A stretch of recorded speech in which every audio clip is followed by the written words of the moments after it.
అంత దిగులు పడతా ఉన్నావు, ఎన్ని మాటలు పడున్నావో ఇప్పటికేనో, కానీ సరైన పని చేసావు, సరైన నిర్ణయం తీసుకున్నావు.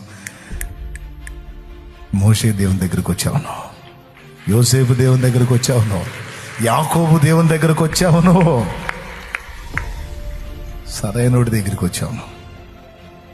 ఆయన కార్యం తప్పకుండా నువ్వు అనుభవించబోతున్నావు.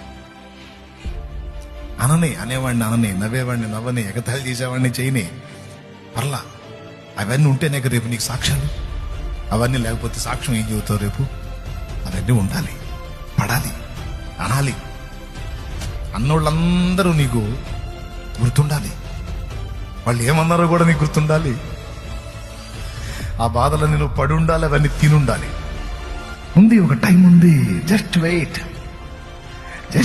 దేవుడు జోక్యం చేసుకున్నది ఆకాగు, జోక్యం చేసుకున్న నాడు చూడు.